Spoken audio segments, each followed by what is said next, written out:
I remember seeing them talking about dates for applications, and obviously this is relevant to me because I'm going to be submitting mine like in 2 months' time. And then it also made me picture the fact that next year I'm not going to be, entering my school grounds, in my suit, ready to see my form tutor for the fight, her nagging about not wearing lanyards or something. And it actually made me realize, damn, this is our last year of school. And I think this segues really nicely into our topic for this episode today, which is memories, and specifically why it's so important to create memories, those bonds, those feelings, that feeling of nostalgia when you look back at your life over the last 6 7 years, whenever you get to a position where you can do so. Because I know for me, when we eventually finish this year, which does seem like a while away, but it will happen, I know that is going to be something that I'm going to enjoy doing and feel really happy about. So Aniruddh, I guess like the first question I have for you is, building on what I said, why are memories so important? I think memories are important because it offers you to look back at what you've done in the past. And it's a moment of both reflection and enjoyment of what has happened, no matter how bad the memory may be. And I know that's something that can often be not looked at not looked at when thinking about memories, but even the saddest of memories, it tells you something about yourself that you may have not have known. But I think the reason that I really like this idea of doing a podcast about memories is because recently my grandfather came from India and Bahrain, and he stayed with us for a month. And when you listen to him, he's currently 93 years old. I mean, that's his supposed birthday. No one actually really knows how old he is. But he's currently 93 years old. And when he tells you the stories of his life, and when you're listening to my grandmother telling us her stories of her life, how she lived in Kenya and moved to India and then went back to Kenya, went to Zambia, went to the UK, lived between different countries.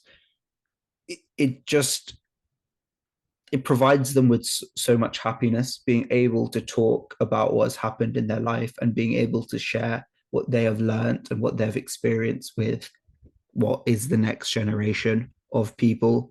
And I think that's why memories, to me, and I'm sure to many others, is a topic that would be close to their heart, because it's often a way of communicating with people that it's a way of communicating with people who may not necessarily open up to you in the most in the most physical way or in the most talkative way, other than when they're talking about what's happened in their past. And so yeah, that's why I think memories are important to me, and that's what memories mean to me. But to throw the question back at you, Dylan, what what would you say memories mean to you? I think memories mean two things to me. First is shared connection, and the second is perspective. Shared connection, what I mean by that is, I often find, and this is building on your point of, when some people it's quite hard for them because they've had such an interesting roller coaster life where sometimes they can find it hard to open up about direct experience. But then when you ask them about their favorite time doing this, it sort of gets them on a roll. And my grandma is really guilty of this, and it's beautiful to see because you'll ask her about her time that she got to Embakasi airport in Nairobi when she was taking off to come to the UK, and then she just gets on a roll about my grandma and granddad's first car, and then they talk about their wedding and then their house in Nairobi and how times were simpler then, and then having barbecues on the weekend all the time. And I think again, it's just you build that connection with people that you love and people that you respect dearly to you, and that is so lost, I feel, in today's society, especially just Yeah, having a moment of purity and having a moment of pure joy or happiness, whatever you constitute that to be, but also pure emotion. Like sometimes when my nanny, and I say nanny because that's what she is to me, I always call her that, my grandma. When my nanny always comes out, talking about my nana who passed away, and you know, the memories that they have, sometimes she gets into tears, and it doesn't get me sad, but it just makes me reflect on they were married for this long, and it just makes me respect them that even further, and respect their lives and the struggles that they've had to go through and how they kept each other's back. And again, it's that shared purity, shared joyness that she's. And this is I'm going to paraphrase what Andrew Garfield said, which is, don't be sad that it's gone, but be happy that it happened. Like, she's so happy that it happened, and those memories are a way of sharing that with other people, which means that they're happy it happened for her. And that shared connection is beautiful. And I think also the main thing for me is perspective, because I get bogged down sometimes in how difficult my situation can be and how, difficult and stressful my life can be.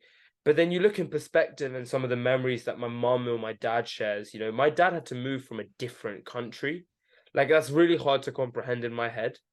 My dad also had to come and start work without a degree. Again, like, there's levels to struggle, and that's not to discredit or invalidate anyone's emotion, but it's just to help me understand that their memories are a way of them giving us guidance, and our memories are a way of us giving us perspective. There were tougher times, and I have memories of those, but there were also better times. So it's important to have those memories and hold on to them, because it gives you greater perspective, I would say. Yeah, definitely. I mean, gone quite deep very quickly there. Yeah. But I mean, with the aim of this podcast, we wanted to give it a slightly upbeat vibe as well, which I think we've done, but we've talked about very intensely. And so we thought it would be appropriate if we were to share our favorite memory of each other or with a group of people together in order to, really open the platform, make this an open space. Yeah, no, I like that.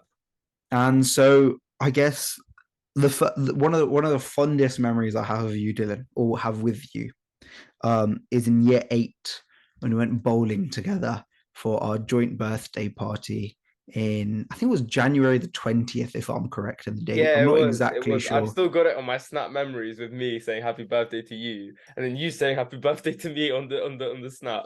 Yeah. But yeah, I remember that day very vividly. I remember Steph, our other friend, he came to our house earlier. He came with me earlier, and then we went together. And yeah, I remember bowling. And I would say that was probably one of the peaks of my life. That's a point in life where I peaked. Had a birthday party since. Don't really want one. It's too much hassle. But it's those moments when you look back, your innocent children. I mean, we still are innocent in the grand scheme No, of no, we're things. not, man. We're turning 18. Yeah, but compared to like if you were 36 or 72, Yeah, um, fine, fine, fine. you have like an innocent nature when you think about the world. Everything's going to be linear, nothing's going to go Everything's gonna be wrong. fun. Everything's gonna be hunky dory. It's gonna be Yeah, great. exactly. And that was that point where we just didn't really have a care in the world. Now we're talking about doing A levels together, doing going off to university, getting ready for the real world. Dylan, you're talking about doing a degree apprenticeship. You're genuinely getting ready for the real world next year. And it's stuff like that and memories like that, being able to reflect on the fact, oh, we went bowling together in Hollywood Bowl in year 8, that makes me look and goes, there were good days, there were bad days, but the good days outshine the Yeah, bad days. yeah. No, funny enough, when you asked that question, what's your first, like, not first, but what's one of my favorite memories I have, like, of you, and then I'll give one with you that we've shared together. But my favorite memory, like, first memory of you, is when you first came to my house back in, I think, was it the end of year 7 that it was?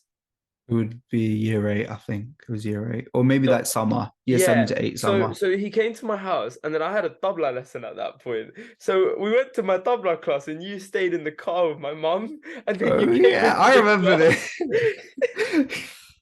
And I I was remember. so shocked when he came into the class and he started sitting. I was so confused. But then we went back, we played on the PS4, and I tell you, playing on the PS4 on a weekday was such a novelty back then, because I was only allowed to do that if I had like a play date. And even that notion of play dates, we don't call it that anymore, but like, I don't know, it just brings When me your back. mum's no longer organize what you're doing, Yeah, or they're not dropping you anywhere. It's now just fine, make your own way there, yeah. just let you be. Yeah, no, that was jokes. Like that genuinely was like just a good day, and we had a lot of fun. I also think a funny memory that you probably have of me was when I stormed out of the RS class at Oh school. yeah, in year eight, only year Year seven, sorry. seven. Yeah, that was year seven's summer. I remember that Yeah, vividly. that I was remember jokes. exactly where I sat in the classroom. I remember who I sat next to. I remember you just walking from one end of the classroom by the window to the other and just storming out. And then, yeah. I And thought then, I was, yes, I thought I was they such had a a lot of power. memory. Yeah, I thought I was such Pardon? a. Oh, do you remember my purple That was a notebook? diva moment, that was. Yeah. Do you remember my purple notebook? Is purple. This guy in year seven, for those who don't know Dylan, he's quite a keen avid student when it comes to most things. But in year seven history, when we're learning about the Norman conquest in not much depth, we're literally just going over William the Conqueror arrived in England. That's probably the most amount of depth we went into. I remember there was this one graph of chivalry that we always have to look at, or feudalism. Sorry, Feudalism. the feudalism. Why did I say chivalry? But I remember Dylan in history just whips out this purple notebook and starts making notes, not in his history book, but in this external book that will obviously get him through life's greatest challenges. And I actually wonder if he still has that notebook today. I But do. I do. I wonder what it It's in one says. of the boxes, but I do have that notebook. I don't know. Yeah. I I think I remember just everyone just looking at him strangely in the class, going, "What on earth is this guy doing? We're here just having the most basic conversation about history, just trying to pass like the next 15 minutes before we can get to go to break and talk and play cricket, play football, or do whatever." And he just whips out a purple notebook in the middle of a lesson, not even at the beginning, and just decides, that's the point in time at which he stamped his name in the history halls and said, I'm gonna become a historian. Never actually did it for a GCSE.